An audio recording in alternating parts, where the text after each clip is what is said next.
Welcome to She's Got This, the podcast for ambitious women who want to grow and scale their business and use the power of intentional energy direction to design their very best life. I'm your host, Christine Gallagher, award-winning business coach and mindset mentor to female entrepreneurs. If you're ready to own your brilliance while making bank, step into the absolute best version of you, and become a force for positive change in the world, you're in the right place. Let's do it. Hey everyone, it's Christine. Welcome to the show. I'm so glad you're here. Today we're talking about follow-ups. So particularly following up and sealing the deal with a potential new client without coming from that place that feels not so good or icky, or where you're just feeling like, oh, I got to send this email that's just checking in, right? I'm just following up and checking in. That I feel is a certain type of energy. And there's a different type of energy that is a lot more effective and feels better. And that's what we're going to talk about today. So the first thing that is important to share with you is a mindset or a philosophy that I actually heard originally from a past mentor of mine.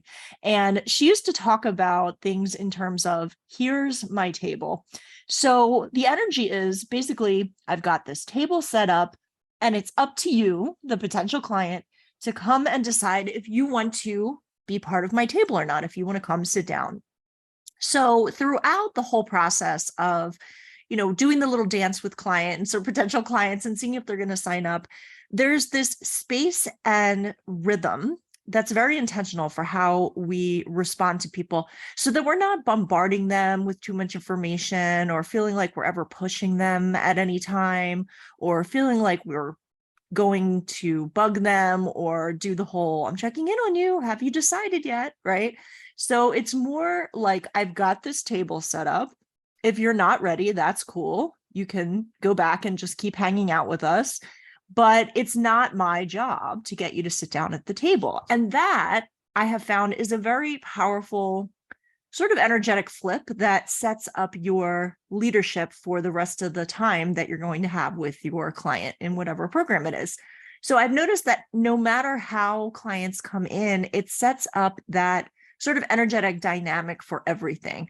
So if you're sort of tussling with them from the beginning, like in a sales conversation or a discovery call, oftentimes I have found that that dynamic will continue throughout the program. And so the same mentor who shared with me this here's my table philosophy used to say, if you have to drag them in, you got to drag them out. So that's why we stay in a very sort of leadership focused way of doing things. Here's the table. It's up to you to lead yourself to the table. I can invite you, but it's ultimately up to you to decide if you are ready to do this. So that's the energetic place that we're coming from, that I really wanted you to understand before I got into the nitty-gritty details of how you can do this, like how it actually looks and what you can actually say and how to do it in a really elegant way. So one example of what I teach my clients in terms of bringing on new clients is how to do it through email.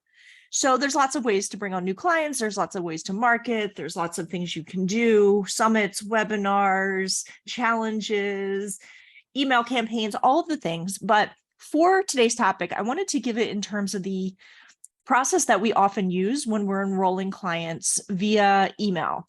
And not necessarily in a big launch campaign where there's tons of emails and all kinds of things going on, but just sort of this elegant way that we can use email to invite people to take a next step with us and see if they're ready to work together.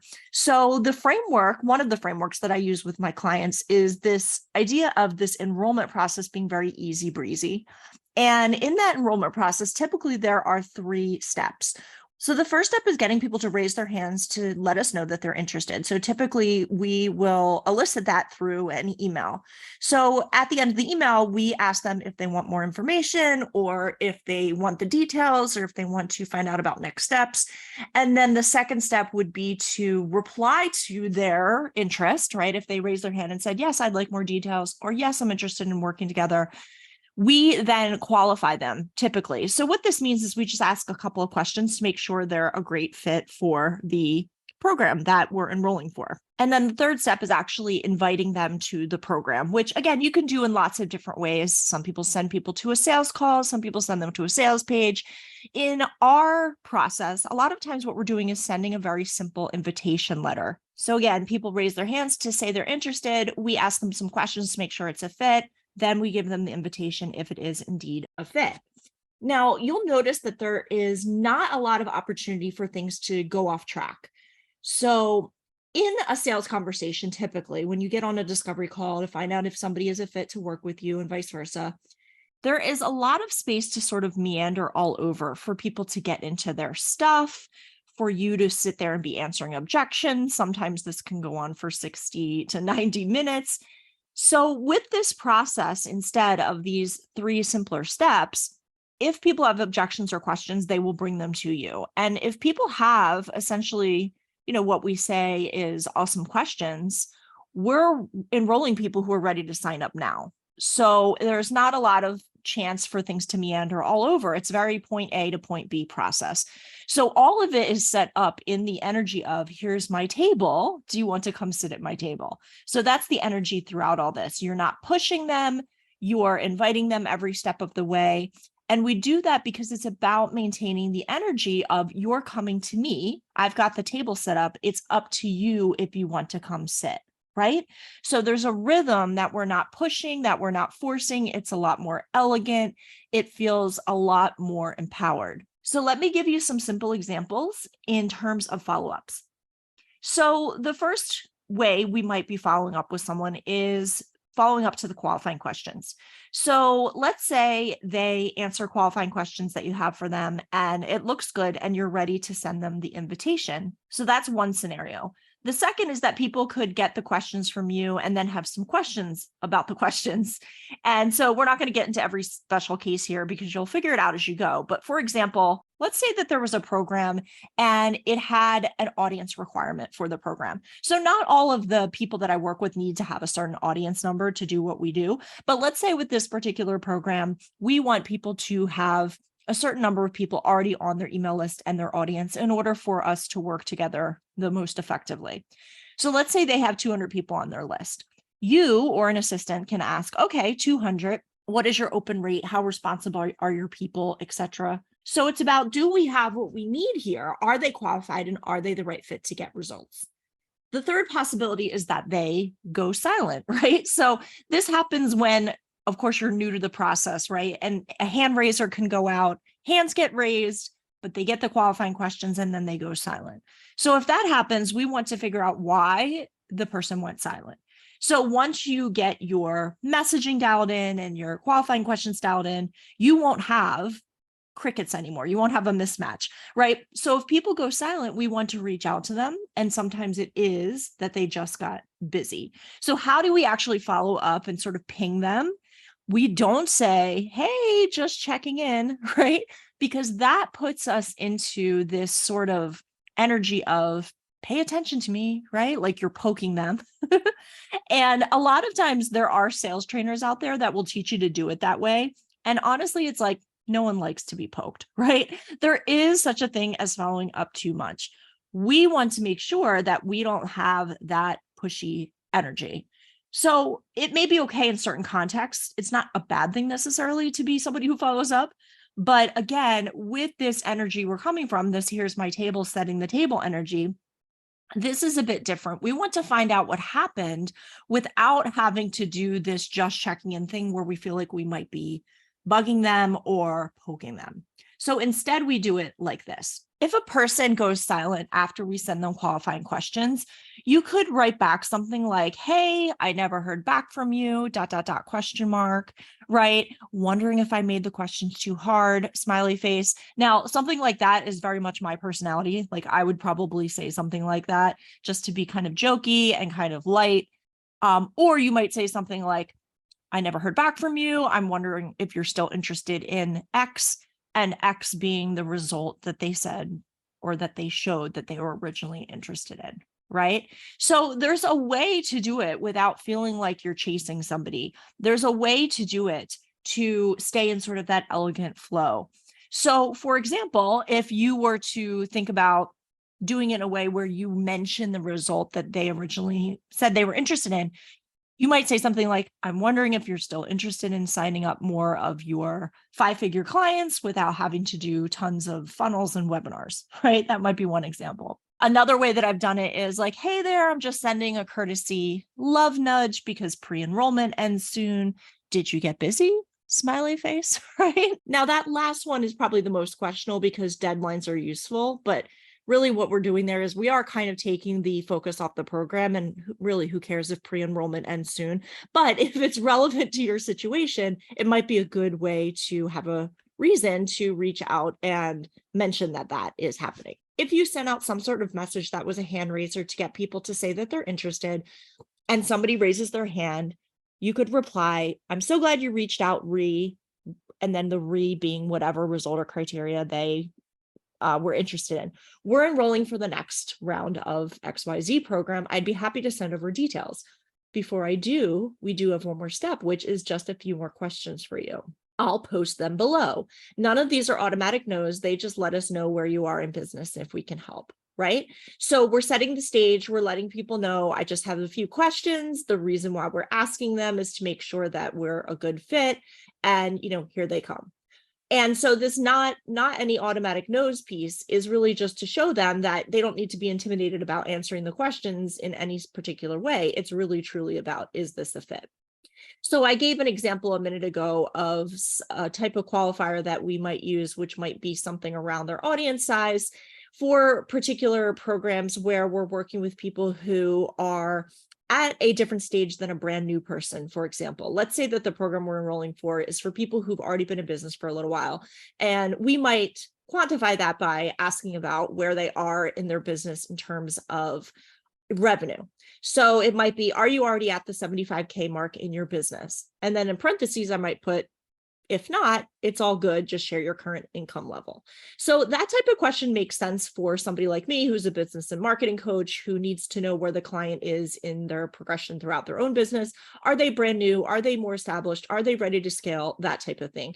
So for your business, you would just want to think about, for this program that I want to get some clients into, what do they need to have? Right? So obviously, if you're a health coach or a nutrition coach, those questions are going to look very different than if you're a relationship coach, or if you're a different kind of consultant, or if you're an attorney, a physical therapist. I mean, whatever it is that your service is or your offer is, your questions are going to be based around that. So again, we might have something about income. We might have something about audience size, depending on who we're looking to work with. Another type of qualifying question might be a little bit more general, just to find out what they do with people and who they work with. So it might be a question of, in a sentence or two, please share who you help and the transformation you help them create, right? So I work with a lot of people who are coaches, consultants, authors, speakers, healers, people who create transformation in people's lives in one way or another. And so it makes sense for me to ask a little bit more about, who is it that you're serving and you're helping, and what do you help them with? So I usually ask 2 to 3 qualifying questions, and sometimes I'll end it with, last but not least, what are you hoping to get out of XYZ program? That is, what kind of results do you want to create? And then I basically tell them that, the answers to these questions will just help us make sure you can easily get the XYZ results that you're wanting out of the program. And then I'll say something like, looking forward to your answers, and we'll take it from there. So just to back up for a second. So what we've done now is we've put out some sort of email or message on social that elicits people raising their hands. So we've shared information about how we help people, what the program might be, and then we ask, like, would you be interested in this? And then with them replying, yes, they're interested, we send them questions. But you can see so far that the process is very like, here's the next thing, without pushing it in their face or being overwhelming, right? If their answers are a great fit, then we move to sending over the details. But then we ask them if it's okay to send over the invite, right? You always ask them if they want the invitation. Again, it's that different energy. So if they answer the questions and they do seem like a fit, I'll say something like, hey, woohoo, it looks like you have everything you need to rock out this program. I love that you help people with XYZ. The next step is to send over some details for you. We put everything into like a non-fancy PDF, right? And so I'll say something like, do you mind if we attach it here? It keeps things easy. So this is really, really important because you don't want to send over a wall of text, because most of the time our brain does not like seeing a big wall of text because it's like a fire hose or a steamroller, and it can be inefficient. So your mind might think it's efficient because you're like, well, it saves a bunch of back and forth. But no, there is actually a flow and a conversation back and forth, and it immediately shifts the energy. So some brains might like a lot of text, but I tend to err on the side of short. Same with hand raisers, right? They're not super long, but it's very important that you ask permission, right? Because when you ask permission, basically saying you still want to be at my table, come on over here, right? That's it. Each time they take an action or they say yes, it's a micro commitment. So if you send over a wall of text, a lot of times people won't answer. And that's actually true with me a lot of the times too. If I see a big wall of text, I'm like, oh. But if you're asking permission to send the thing, their brain goes, okay, the next step is I'm going to receive this PDF. And then they receive it.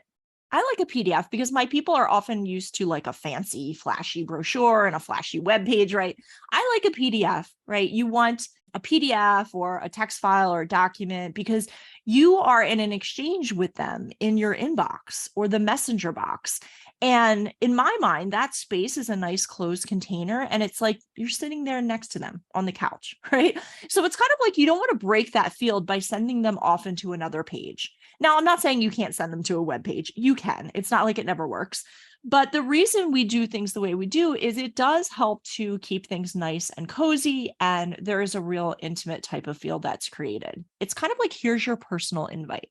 And even the file name can be very personalized, right? It could say program details for Jennifer Smith or whatever, right? So simple is better. And if they say yes, here's what happens next. So you send over the invite, which could be the PDF, and you let them know that the PDF is there for them.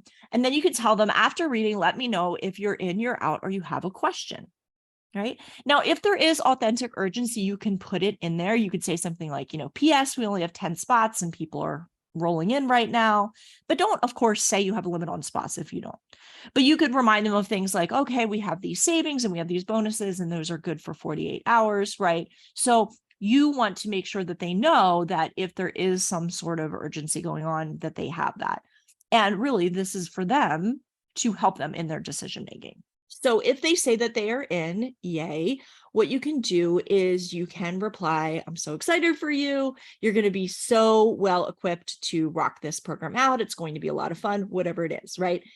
Then you could say the next step is to send over the payment link so you can lock in your spot. May I go ahead and do that, right? So they need to get the payment link. But once again, the energy is come sit at my table. I ask permission, right? Without it, it's a little pushy. So like the invite letter, I want their consent and I want their brain to be ready for the payment link and be ready to pay. So if I send without asking, it's kind of like the ball is in their court and they can do whatever, like they can hang out and they can sit on it. And I have found over the years that there is such a thing as energetic open flapping doors, right? Like I need there to not be any open flapping doors. I need to bring my energy to a close.